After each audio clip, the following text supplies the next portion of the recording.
My stepdaughter refused to attend our wedding, yet years later she appears demanding I give up the family home. A shocking revelation ensues.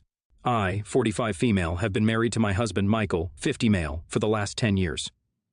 We were both in our early 30s when we first crossed paths at a local art gallery. Both of us were admiring the same painting and struck up a conversation. It was like an instant connection, you know? He asked me out on a date, and as we started to know more about each other, it felt like I had known him forever. I am the oldest of 3 children. In my family, money was always tight for us, but manageable. We could afford to go for fast food only if it was our birthday. My dad taught us very early on to work hard for what we wanted to achieve in our lives. I studied hard and put myself through college. I did a few modeling gigs on the side, so by the time I graduated college, I had no debt. I had worked my way through the company and was currently working as a junior associate. Michael, on the other hand, had a completely opposite background. His family was financially better off than ours. His dad had a good job with a high salary and Social Security, so they never had to stress about money. Michael's parents could afford to cover all his college expenses. Thanks to his dad's influential position at his company, Michael got an internship there. From there, he worked hard to build his own path in the company through dedication and effort. Although Michael and I came from 2 different worlds, we share the same passions for art and music. This is what made us fall in love with each other. Michael had a 17-year-old daughter from his previous marriage. His daughter, Candace, never really liked me from the beginning. She never seemed to warm up to me and often refused to engage with me whenever we met. It felt like she somehow held me responsible for her parents not being together. Even though I met Michael long after his divorce was completed with his ex-wife, I understood her feelings and tried to give her the space she needed to come to terms with our relationship. Just for context, Michael and his ex-wife, Amelia, were married for only 3 years. They were college sweethearts, so they decided to get married, but when they did, everything changed for the worse. She was a stay-at-home mother, while Michael worked hard to bring in the money. One day, Michael returned home from a work trip earlier than planned, only to discover her in bed with his best friend, Tom. This was an incredibly difficult time for Michael, as he lost the 2 most important people in his life on the same day. The betrayal by Amelia had left him shattered. In the aftermath, he made the painful decision to file for divorce. The divorce proceedings between Michael and Amelia were painfully bitter, primarily because Amelia was determined to retain ownership of their house, even though it belonged to Michael. The battles didn't just end with the property. They extended into a challenging custody dispute over Candace as well. Due to Amelia's infidelity during their marriage, the judge ultimately didn't grant her ownership of the house, but did grant both parents custody, ensuring that Candace would continue to have a connection with both of them. Amelia's anger over not acquiring the property festered, and over the years, she manipulated Candace's feelings, turning her against her father.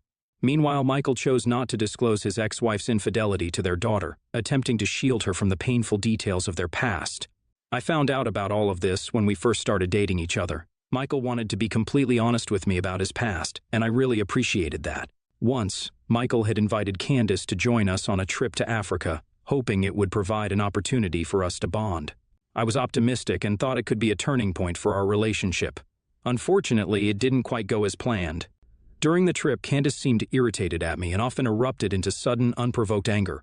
If I got too close to Michael, she would lash out using hurtful words like gold digger. Michael was quick to admonish her for her behavior, but she would just smirk at me, making it clear that she wasn't ready to accept me into her life. I knew the situation with his ex-wife and daughter was complicated, but our love for each other was strong, and I was willing to navigate these challenges with him. After a whirlwind romance, we got married. It was a small, intimate ceremony with just our closest friends and family. We were excited about the life we were going to build together. Amelia and Candace never attended our wedding despite our invitation. Our marriage was going great initially. We traveled the world while we both continued with our jobs. I was deeply passionate about my career, and I had no intention of giving it up. Meanwhile, Amelia was living together with Tom after their divorce. Candace had her own apartment thanks to Michael's financial support, and she was working as a social media executive in a reputed company. 3 years into our marriage, we were overjoyed to welcome our son. However, the pregnancy had been tough on me, and it was made even harder whenever Candace came to visit. She would make cruel, unsolicited comments about my weight and appearance. Whenever Michael wasn't around us, she would remark how he would leave me eventually now that I am a fat cow. This deeply troubled me, and after I shared my concerns with Michael, he decided that Candace would no longer visit our home. They began meeting at cafes instead to avoid any further distress for me. When our son Nick was born, we were beyond happy. Despite becoming a parent, I was determined to keep working, so we decided to hire a babysitter to help us care for him when my maternity leave ended. I eagerly returned to my job. Even though we were in a stable and comfortable place in our lives, I cherished my financial independence and the ability to continue pursuing my career. If Candace had issues with me before, they seemed to intensify after Nick came into our lives. At family events which we would sometimes organize, she would target Nick, attempting to bully him, which left our son in tears and seeking our help. While I understood her hate towards me, I couldn't stand by and allow her to take her anger out on Nick, our innocent little boy. I banned her from ever coming to our house again. We all stopped hosting family events at our house since then. Now, coming on to the issue at hand, as we were getting older, Michael and I realized the importance of planning for the future. We decided to create a will to ensure our affairs were in order. Given that Michael had already provided a flat for Candace, he designated me and our son as the inheritors of our family home. His remaining assets, which were the money in his personal savings account, would go to Candace. Meanwhile, I had my own assets which I intended to leave to my son, ensuring that he would be well taken care of throughout his life. We both felt this was the right decision to secure our family's future and provide for Nick as he grew up. When Amelia and Candace got wind of our will, all hell broke loose. I'm not sure if Michael mentioned it by mistake or his parents did, but they were not happy at all. Amelia called Michael demanding that they deserved to have the house as she was married to him first, but he firmly stood his ground. He reiterated that he had always provided for Candace, from her child support to her college expenses to buying her an apartment. He told her that he would ensure that Candace is secured in the future, but he was going to leave the property to our son. This seemed to anger her even further, and Amelia sent me a long text message where she called me every name in the book. I showed Michael the message, who asked me not to engage with her further and block her immediately. The following day, Candace showed up at our doorstep, clearly upset. I knew she was here to talk about the will with us. I didn't want her to create a scene in front of our son, so I quickly arranged for my parents to pick him up.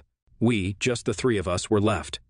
Candace made her intentions known. She insisted that my son and I should give up the property because, as the firstborn of Michael, she believed she deserved the house. Despite feeling irritated, I remained silent and looked to Michael to handle the situation.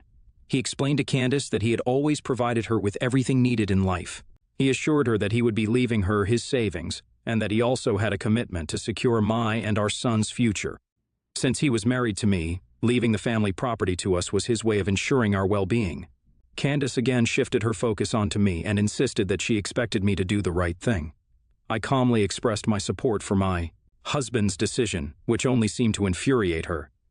She raised her voice and threatened to take me to court. At this point, I didn't want to escalate the situation any further, and I requested that she leave us alone. As anticipated, in a few weeks I received a legal notice informing me that both Candace and Amelia were taking me to court over the property. Their accusations included the claim that I married Michael for his money and had manipulated him into taking away their family property. Michael and I consulted our lawyer, and we were assured that Candace and Amelia didn't have strong legal grounds to support their claims. However, despite the legal advice, I couldn't shake my worries, particularly because I didn't want our son to experience the drama surrounding this family dispute. As the court date approached, the tension in our household grew.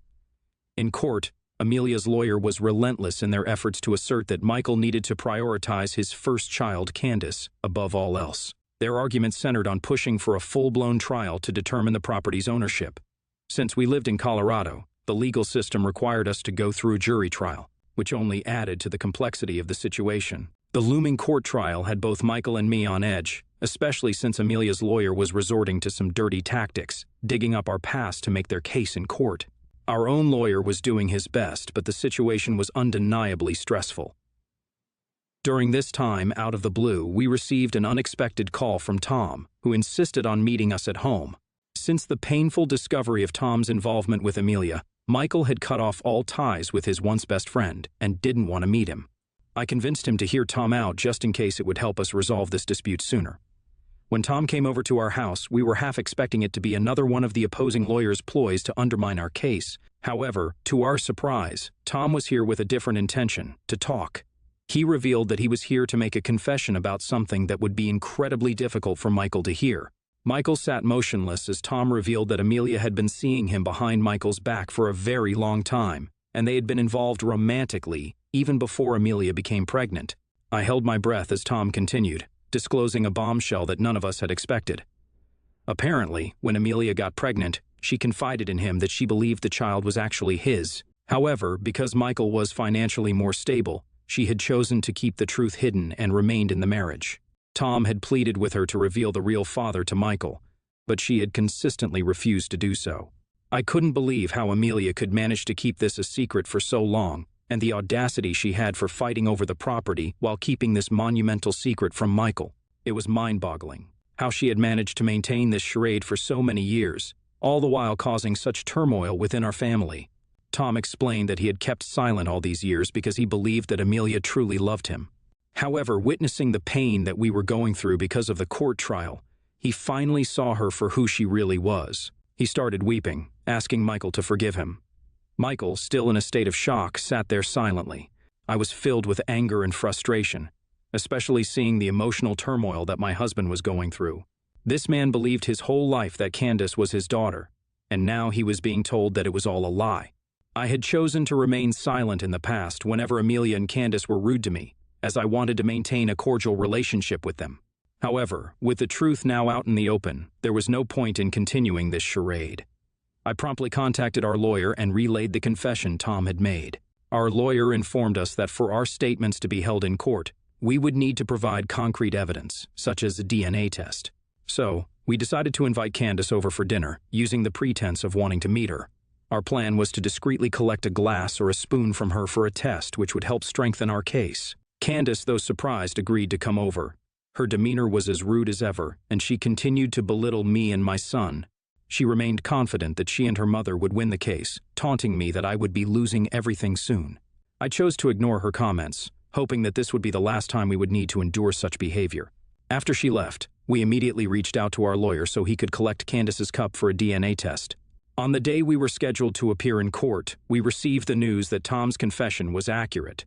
Candace was indeed his daughter.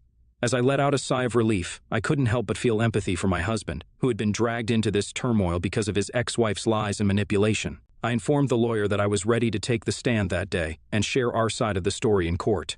My lawyer agreed, as this would be the best course of action for us to reveal the truth. As I took the stand, I felt a mix of emotions: anger at Amelia for her deceit, sympathy for Michael, and determination to protect our family's rights. Taking the stand in front of the jury, I braced myself and began answering our lawyer's questions. We delved into my past, my career, and the fact that I never gave up on my job even after we got married. I went on to recount the emotional torment, taunts, and abuse I had endured from both Amelia and Candace over the years.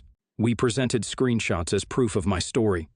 I told the jury that Candace never accepted my presence from the very beginning and had even refused to attend our wedding. Since we had our son, she had been verbally abusive towards him as well. Then I revealed Tom's confession in front of the jury. I spoke about how we found out who Candace's real father was, and the dirty secret that Amelia had kept hidden from everyone for so long. Candace looked at me in disbelief, and I watched her exchange angry whispers with her lawyer. Our lawyer then showed everyone the DNA results which proved what I had just said. I looked at Amelia's face in satisfaction as she realized she couldn't escape the truth of her past anymore. Candace, on the other hand, looked shocked, as if her world was crumbling, just as ours had when we first learned the news. The emotions in the courtroom were raw. Now that everything was out in the open, there were no grounds for Amelia and Candace to stand on. Amelia looked defeated, and Candace, who had been so sure of her victory, was now grappling with the fallout of her mother's actions. There was no case left for their lawyer to fight about anymore. Fortunately, it didn't take long for the jury to decide and come back with a verdict. The judge announced the verdict where we were awarded the inheritance of our family home just as Michael had always wanted, and the jury acknowledged that Candace and Amelia had no legitimate claim to it. Since the court decision, for the past couple of days we have been receiving mixed reactions from our close family and friends. Although a majority of them understand our situation and agree what we did was right, a few seem to think that it was cruel for us to reveal the truth and shatter Candace's life. So here I am on Reddit asking for your thoughts. Do you think I was the a-hole for refusing to part with our property with our stepdaughter and eventually revealing everything in court and not to her personally? Update 1. It's been 3 days since my last update and I have read all your comments and advice. Many of you seem to believe that Candace might have already known about her mother's lies, which is impossible, as I saw the way her face fell when we revealed the DNA test in court. Winning the court trial has lifted a huge weight off my shoulders. I'm choosing not to dwell on the negative relatives who believe we did something wrong. We didn't choose to be dragged into court by Amelia and Candace, we just revealed the truth. I no longer have to worry about my future, and I'm content with the outcome. However, my main concern these days is my husband. Michael is still reeling from the shock of learning the truth about Candace's birth father. His world has been turned upside down. He hasn't been able to eat or sleep very well since finding out that she isn't really his daughter. I can't imagine the pain he must be going through to accept the truth. Amelia put him through hell when they got divorced. Now that we knew Tom was her father instead, he just didn't know how to handle that information. Tom had not only slept with his ex-wife, but was also the father of his first child. I have suggested Michael go for therapy as he needs to talk to someone professional who can help him navigate this situation. I have booked his appointment, and he starts next week. Update 2. It's been 1 month since my last update, and we have managed to move on from this situation to a certain extent. As I mentioned before, my husband has been going to therapy regularly. I can see him getting better, but it's going to take time for him to fully recover. Unexpectedly, last week, Candace reached out to us. We honestly didn't think she'd ever want to talk to us after everything that happened. She called to say she was sorry for what we've been through. I wasn't sure if her apology was genuine or if she was just upset about her mother's actions, but I didn't press the issue. Candace shared how she'd always been jealous of me, thinking I had taken her father away. She admitted to hating me, something I already knew. She believed that her father was the one who had cheated on her mother. However, during the court proceedings, when the truth came out that it was actually Amelia who had cheated, she realized she'd been living a lie her whole life. She begged Michael not to stop being a part of her life, and he reassured her that he'd always be her father no matter who her birth father was. This brought her to tears, and it seemed like she needed that confirmation all along. Candace also apologized to me for what she'd put me through and hoped I'd forgive her one day. I didn't want to pretend everything was okay between us because it wasn't, and it would take time before I could be in the same room with her. Lately, I've been focusing on our family and my son. I couldn't spend much time with him during the court trial, so I'm planning a secret family vacation to take time off and celebrate. Hopefully, this getaway will help us relax and recharge. I'll provide another update if something interesting happens. Update 3. After 3 months of no contact, Amelia showed up at our doorstep. I was torn about letting her in, but I was worried about the neighbors overhearing any potential shouting as she'd done that before. Reluctantly, we allowed her in, but we made it clear that any outbursts would lead to a call to the police. Amelia explained that Tom had decided to leave her and asked her to move out of his house by the end of the month. She was in tears as she revealed that he didn't want to marry her anymore, after what he saw Michael and me go through. With nowhere to go, she wanted to move in with Candace, even though Candace strongly opposed the idea. We learned that since the trial, Candace had cut off all contact with her mother, accusing her of manipulating her. Amelia was only here because she wanted us to talk to Candace regarding this situation. She wanted us to convince Candace about letting her mother move in. Before I could say something, I witnessed my husband lose his temper for the first time. He firmly told Amelia that he had purchased the apartment for Candace only. Hence, it was Candace's decision whether she could live with her. He expressed how she never even bothered to apologize after cheating on him all those years and now expected us to help her out. He told her that he was glad Tom had seen the truth and was leaving her. Amelia tried to justify her lies, saying that she feared being kicked out of the house while she was pregnant and had she revealed the truth earlier to Michael. I couldn't listen to her excuses any longer, so I asked her to leave. I felt we had given her a fair chance to explain herself, and there was no point in prolonging the conversation. After Amelia departed, Michael reached out to Candace to warn her about the possibility of her mother forcing her to let her stay in the apartment. He emphasized that if she allowed it, there would be no way to make Amelia leave. Candace assured him that she had no intention of allowing that. She planned to change the locks to prevent Amelia from entering and would inform her mother that she was unwelcome. As for me, I've had my fill of this drama lately. I have been discussing with Michael the idea of selling our family home and relocating to another state to escape this turmoil. I had emphasized that, for the sake of our son and our marriage, we needed to seriously consider this move. Although it is a tough decision, Michael has come to accept it, particularly since Amelia's unannounced visit demonstrated that we need to put some distance between us and her, given the uncertainty of whether she will ever leave us in peace. Moving out of this city seems like the best choice.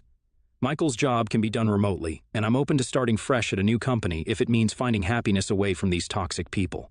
We will begin the process of selling our family home next month, and hopefully by the end of this year we will be starting fresh in the new place. It is time for us to turn the page on this chapter of our lives and begin a new one.